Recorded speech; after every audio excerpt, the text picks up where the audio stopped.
Hello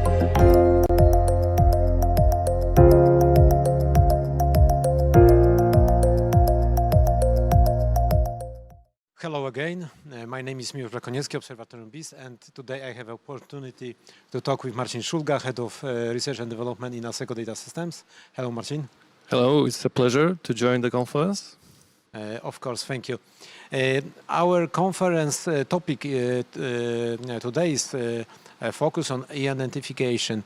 It's a wide, let's say, there is a lot of meaning of e-identification. What does it mean for you as a head of research and development of trusted services?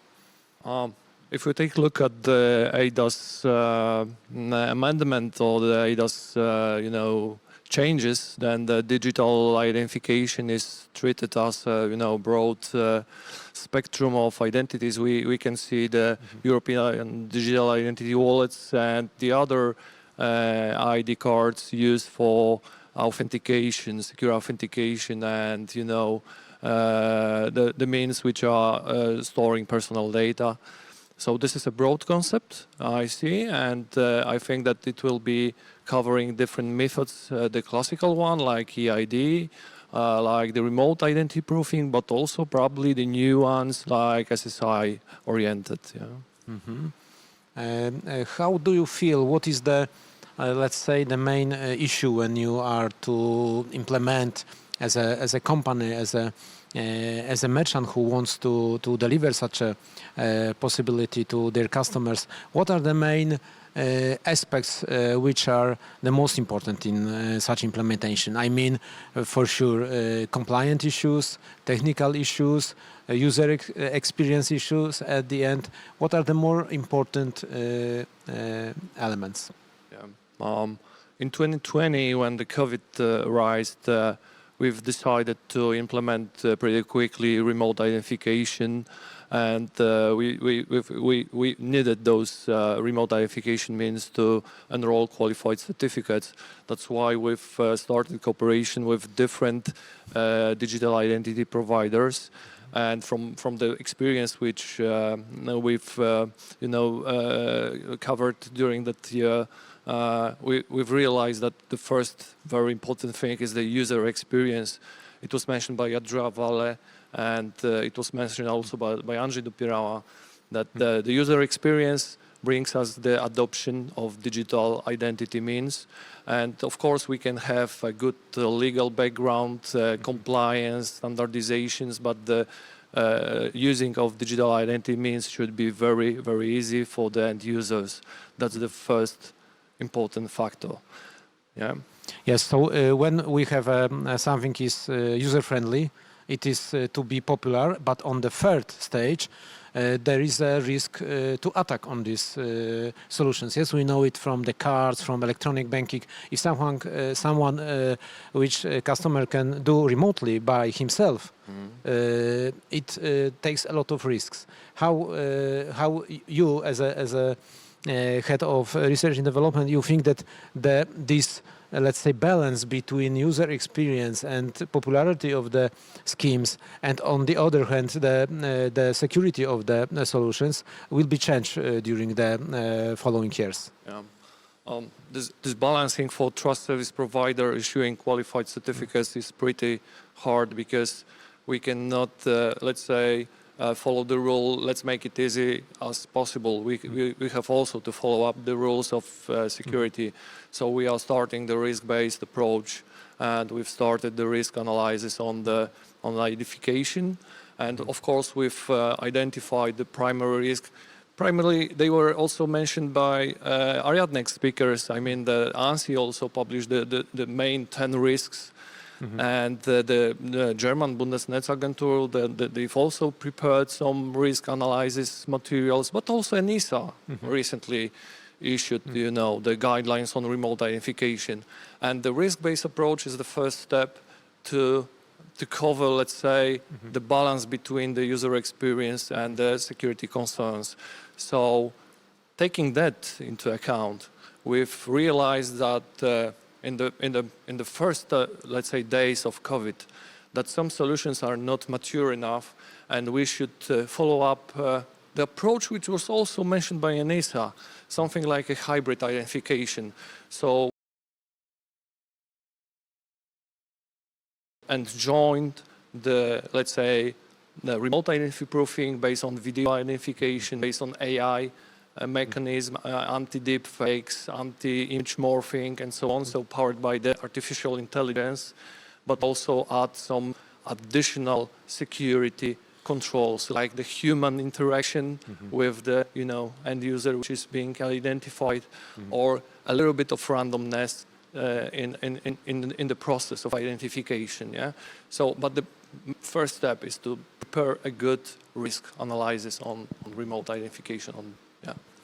So we can imagine the situation that the remote identification will be made so professional that it will be even better, or let's say the risk will be managed in this situation better than in physical presence. Yes. What do you think that in physical presence also, for example, identification in the bank, in the post, in the utility office, when the customers are also identified, do you think that also in these, let's say, traditional ways or traditional places of identification, also some new solutions taken from this reader? Yeah, from my perspective, the remote identification brought us the awareness on the, let's say, identification processes. So as well. Yeah, yes. Yeah. I think that the mature of the identification, also face-to-face, non-remote, I mean classical identification, was also was taken to the next level. Yeah, of course we are talking about different risks. For example, silicon mask could be presented in the face-to-face scenario, and we have to somehow deal with it. But there was a huge rumor and discussion about remote identification, which also brought us some insights, and we've improved the processes of face-to-face identification as well. So I think that the discussion, the more mature, let's say, risk-based analysis was also fruitful for the classical face-to-face identification. We know that remote ID or e-identification at all is very important. Is let's say a gateway to the digital services, yes, for us as a customer or businesses. But on the other hand, we have a rumor about privacy, about data protection. A lot of customers want to be anonymous, or at least they want their data to be managed by themselves. Is it the, let's say, next day challenge for electronic identification? How we can cope with that as a players on this market? That's a very interesting question, because the Paul was saying a few minutes ago about the myths and truths of self-sovereign identities, and the privacy by design was also considered that the self-sovereign identities are bringing us some privacy aspects. But in classical PKI, in the past, we've got also the certificates for nicknames. I mean that the data are not published in the certificate. So those privacy concerns were also taken to the account in the past, and we were also dealing with it. We were covering those scenarios. Right now, the SSI also, brings us the discussion about the privacy, and I think it's a good step forward. Yeah, because the privacy is right now, very very hot topic, and we should somehow address it. But let's don't remember that we've been also dealing with it in the past with a classical PKI mechanism. Yeah? Yes, so we can say that another, let's say, the solution of the problem generates another risks. Yes, but it is alive. Everything is going further. Yes, so so it's obvious. At the end of our interview, I would like to ask you also about these, let's say, business issues. We already said about this, about new business model as our one of the trends that we as Observatorium shown on the beginning of the conference. Let's say, what the model of business model you as a commercial provider on the market? How do you see the eID, electronic identification, connect? What is the best business model for implementing such a solution? Oh, very hard question. And because we are, observing different business models in the markets, we can see the transaction-based business models. We can see the, let's say, subscription-based, tokenized business models as well. But the most innovative business models are not about the pricing conditions, but about the, let's say, real risk management, real-time risk management services. I mean, the services which are assessing the vendors, I mean, digital identity service providers, in terms of LOA, level of assurance, checking the, let's say, security of those vendors. And also ENISA tells about it, that we should test the vendors, we should check them not on a yearly basis, but frequently, continuously. So the first one is to take the risks on vendors, check the risks on vendors. Second one is to check the security context of the customers, because it's not necessary to deliver let's say, the most hardened digital identity means to every customer. We should somehow deliver them the best identity means for the business and for the business processes. Why? Because we are dealing with costs. We are dealing with, adoption, business adoption, not user adoption, but business adoption. If the digital electronic means will be, expensive, then the adoption will be not so high. So the most innovative digital identity providers are dealing with those aspects and with the, dynamic pricing conditions depending on the business context. Yeah. So, as I understand, we need a lot of flexibility there, and of course, also taking into the consideration the elements, not only the, let's say, the costs internal, but also the costs.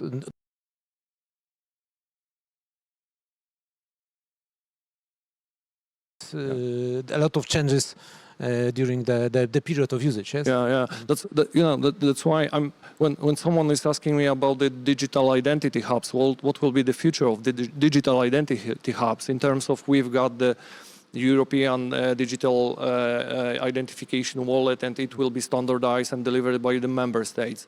But it's something like legal and the standard, let's say, harmonization. But in terms of the business model, we should also consider delivering to the customers different identity means with different pricing conditions, with different level of assurance.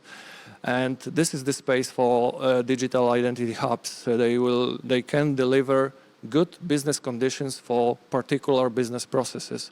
So from my perspective, digital identity hubs will still be present on the markets despite of the new technologies introduced by eIDAS amendments. Yeah.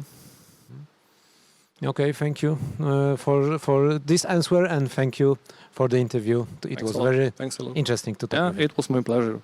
Thank you. Bye. Okay, I have the last question to you, if it is possible, because you said that you've been discussing about the future of identifications hubs. So what is important? Not only the biggest company can use that kind of services, but the smallest one too?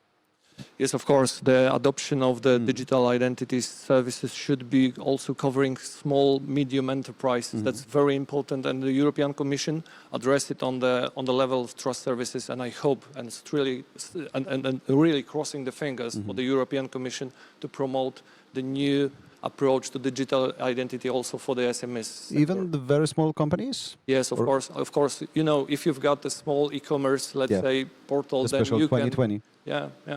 You can identify the customers and sell the goods for reducing the risk of being frauded. Yeah. Yep. Thank you very much. Thanks a lot. It was a pleasure to hear you. Our guests, Marcin Szulga, R&D Director Asseco Data Systems, and Miłosz Brakoniecki, Obserwatorium BIS.